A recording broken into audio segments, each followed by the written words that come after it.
Bonjour à toutes et à tous, c'est les amis 55. Aujourd'hui on se retrouve pour un épisode de On en parlait. Aujourd'hui on se retrouve pour parler bien de la série animée Astérix et Obélix, le combat des chefs, qui est sorti aujourd'hui pour moi le 30 avril sur Netflix, et du coup hier pour vous. Je regarde la vidéo un jour, du coup l'épisode va sortir un jour après, vu que j'ai déjà 2 vidéos qui sont sorties aujourd'hui. J'avais pas envie de sortir 3 vidéos d'un coup. Sinon du coup, le combat des chefs, c'est quoi? C'est une série animée Astérix et Obélix qui a été produite et faite par Anla Chaba. Donc pour ceux qui aimaient bien le film Mission Cléopâtre de tard l'époque, film d'ailleurs que je n'ai jamais vu de ma vie, je pense que vous devriez aimer apparemment. Mais en tout cas, pour ceux qui se demanderaient, oui, c'était très très bien. Concernant le résumé, on va y suivre du coup Panoramix qui est devenu fou suite à un menhir qui s'est pris en pleine gueule d'Obélix.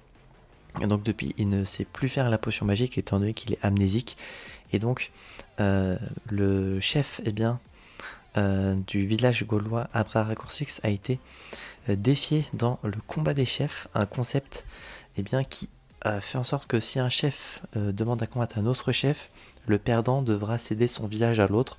Et étant donné que l'autre chef du coup qui va combattre le Abraraccourcix, qui se nomme A plus Bégalix, il est également romain, vu que toute la Gaule a été conquise sauf ce fameux petit village irréductible gaulois.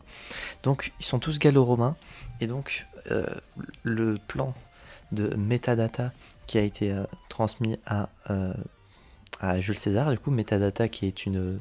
Je sais pas si c'est une personnage créé pour la série, j'avoue que j'ai pas lu la BD des combats des chefs, donc je ne saurais pas dire si c'est un personnage créé pour l'occasion ou non. Mais du coup, Jules César va faire en sorte que Abraraccourcix perde le combat sans avoir de potion magique, tout le fait que Panoramix a été kidnappé au début. Et donc, en ayant perdu du coup le fameux combat des chefs, Abraraccourcix aurait été gallo-romain, en tout cas le village d'Astérix aurait été gallo-romain, et donc qui dit gallo-romain dit romain, donc Jules César aurait conquis toute la Gaule, et il aurait été content. Voilà pour le speech. Concernant les points positifs et négatifs, j'ai envie de dire, l'humour. L'humour est vraiment présent, et ça c'était très marrant. Il y a vraiment des blagues qui m'ont bien fait rire. Les jeux de mots pour les prénoms, du coup, que ce soit gaulois ou romain, très très bien. Tout à l'heure je vous ai parlé de metadata. Elle aime bien tout ce qui est information, apprendre des choses. Voilà, la data, les informations, et méta, côté informatique, I guess. Et non, en vrai, le côté... ça traite de sujets actuels pour certains points, et il y a des blagues qui sont méta par rapport à des événements historiques qui se déroulent plus dans le futur, et ça c'est trop marrant. Également le premier épisode qui est très très bien, c'est un peu un épisode origine. On en apprend plus sur la jeunesse d'Astérix et Obélix. Personnellement je ne la connaissais pas, et on découvre également comment Obélix est tombé dans la marmite de potions magiques quand il était petit, parce qu'apparemment ça n'avait jamais été montré avant. Et du coup c'est trop bien d'apprendre enfin cette information. Le visuel de la série, que c'est trop beau, que ce soit le jeu de lumière, le jeu de lumière, oui, déjà lumineux, en termes de lumière c'est joli, mais moi je voulais parler plutôt de la couleur, en termes de colorimétrie.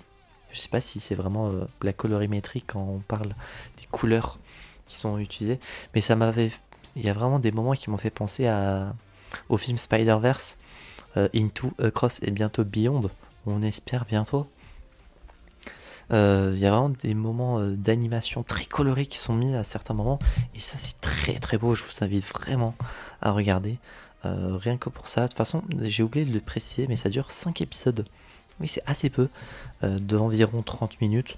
Donc en vrai, en une petite journée, voilà, vous pouvez totalement regarder. Très cool du coup. Visuellement c'est très joli. L'histoire en elle-même c'est très sympa. Les personnages et les jeux de mots pour leur nom, j'ai bien aimé. L'humour très très cool. Non, ouais, Le duo Obélix et Astérix, toujours aussi sympa malgré certains moments de tension qu'il y a pu y avoir. Et je sais pas s'il y avait déjà eu des moments où j'ai vu Astérix et Obélix en tension, mais en tout cas, c'était probablement la première fois que j'ai dû voir ça.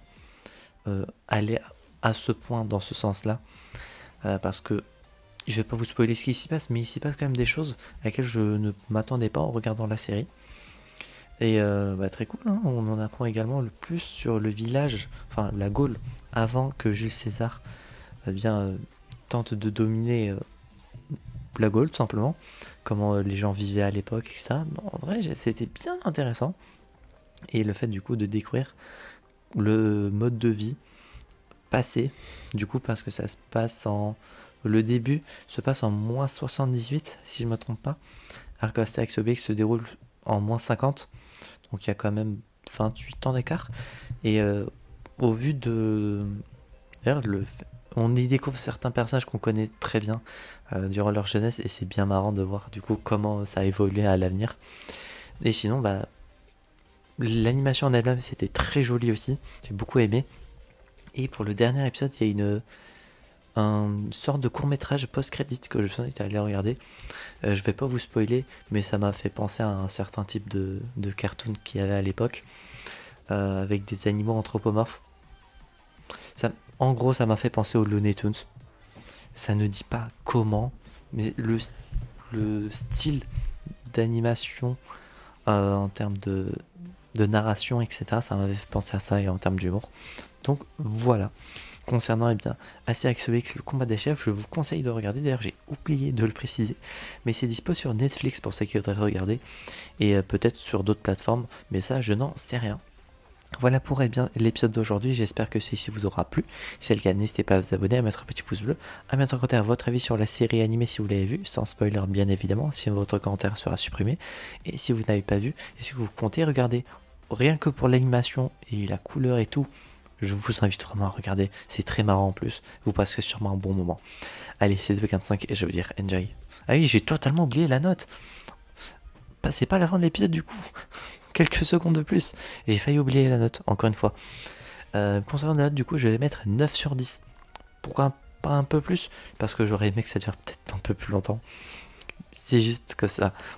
C'est un temps, enfin, à part Until Dawn, qui a cassé un peu le rythme de la streak des bonnes notes.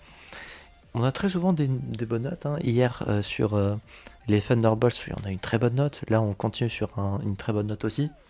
J'espère que le prochain épisode dont on en parle sera aussi sous le son d'une bonne note également. J'espère que cette vidéo vous aura plu. On se retrouve donc, j'espère, la prochaine fois pour de prochaines aventures. C'est 2.45 et je veux dire enjoy.